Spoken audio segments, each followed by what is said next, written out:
అధికారంలో ఉండి ఈ రోజుకి కూడా సక్రమంగా మీరు లేరు విజయవాడలో. ఫ్రైడే అయితే ఎవరమ్మా హైదరాబాద్కి పోతుంది? హైదరాబాద్ పోవటానికా డిప్యూటీ సీఎం పోస్టులు, ఎడ్యుకేషన్ మినిస్టర్ పోస్టులు, రెవెన్యూ పోస్టులు, హోంమంత్రి పోస్టులు, సీఎం పోస్టులు ఇచ్చేది? ఎవరున్నారు? ఫ్రైడే అయితే పారిపోతున్నారు, ఎంజాయ్ చేస్తున్నారు వీకెండ్లలో.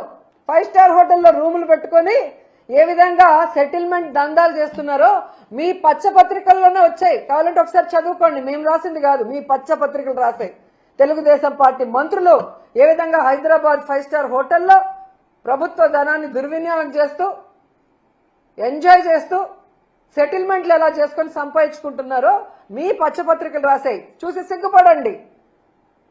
మీరందరూ పారిపోవటం వల్లే ఆ రోజు ఎంజాయ్ చేయడానికి పారిపోవటం వల్లే ఆ రోజు విజయవాడ మునిగిపోవాల్సిన పరిస్థితి వచ్చింది. సక్రమంగా ఈడ ఉండి మంత్రులు ఆఫీసర్లకు గనక ఇన్స్ట్రక్షన్స్ ఇచ్చుంటే ఎందుకు విజయవాడ మునిగిపోయి ఉంటుంది?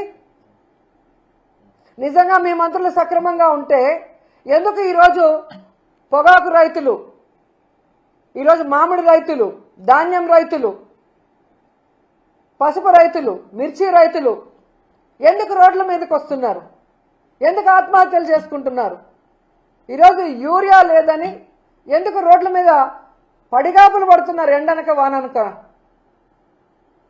అడ్డదిడ్డంగా పెరిగిన అచ్చెన్నాయుడు వ్యవసాయ శాఖ మంత్రిగా ఉండి ఈ రాష్ట్రంలో రైతుల్ని నిట్ట నిలువున ముంచేసిన దౌర్భాగ్య పరిస్థితుల్లో నువ్వుండి జగన్మోహన్ రెడ్డిని అంటావా నుయ్యో గొయ్యో చూసుకోమని?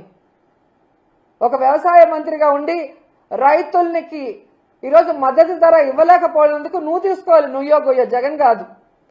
ఒక వ్యవసాయ శాఖ మంత్రిగా ఉండి ఈరోజు కేంద్రం ఇచ్చిన లక్షల టన్నుల యూరియాని రైతులకి అందకుండా బ్లాక్ మార్కెట్లో అమ్ముకొని మింగేస్తుంటే దాన్ని కంట్రోల్ చేయాల్సింది పోయి నువ్వు కూడా వాటా తీసుకున్నందుకు నుయ్యో గొయ్యో చూసుకోవాలి, జగన్మోహన్ రెడ్డి గారు కాదు.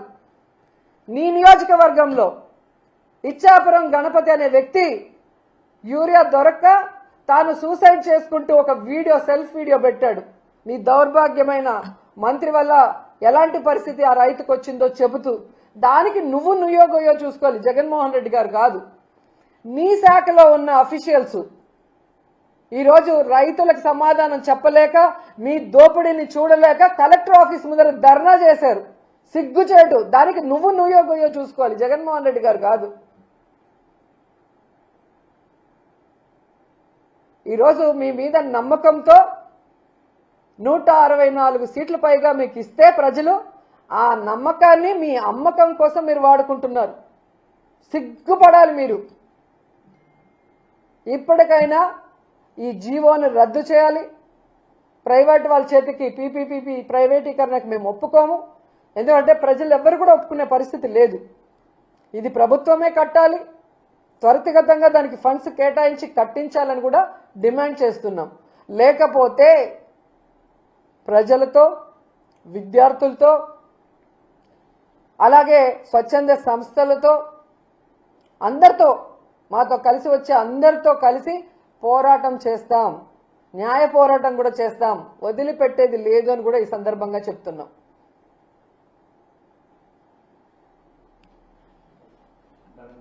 టూరిజం మంత్రిగా చేస్తున్నారు. ఈ రోజు ప్రైవేట్ టూరిజం హోటల్స్ కూడా టూరిజం ప్రైవేట్ పరంగా చేస్తున్నారు. ఈరోజు ఎంత దరిద్రంగా తయారైందంటే వీళ్ళు అమరావతి భూముల్ని అమ్మకం పెట్టేశారు, వైజాగ్ భూముల్ని అమ్మకం పెట్టేశారు, టూరిజం హోటళ్ల అమ్మకానికి, రోడ్ల అమ్మకానికి పెట్టేశారు, ఆఖరికి మెడికల్ కాలేజీలను కూడా అమ్మకానికి పెట్టేశారంటే వీళ్ళు ఎంత దిగజారిపోయారో ఒకసారి అర్థం చేసుకోండి. నాకు సీనియారిటీ ఉంది, విజన్ ఉంది, నేను సంపద సృష్టిస్తా అన్నాడు. రాష్ట్ర సంపదని దోచుకుంటూ సొంత సంపద సృష్టించుకుంటున్నారు తప్ప ఈరోజు మీరు ఎక్కడ రాష్ట్ర ప్రజల కోసం సంపద సృష్టిస్తున్నారు? ప్రభుత్వం మీ చేతిలో ఉంది, ఏమైనా చేయొచ్చని మీ ఇష్టానికి చేస్తున్నారు తప్ప ప్రజలకు ఉపయోగపడే ఒక కార్యక్రమమైనా చేస్తున్నారా? ఇవన్నీ అమ్మాల్సిన అవసరం ఎందుకు వచ్చింది? 15 నెలల్లో దాదాపుగా 1,97,000 కోట్ల రూపాయల అప్పులు తెచ్చిన మీకు, వెల్ఫేర్ స్కీమ్స్ ఇవ్వని మీకు, డెవలప్మెంట్ చేయని మీకు, పూర్తి చేయాల్సిన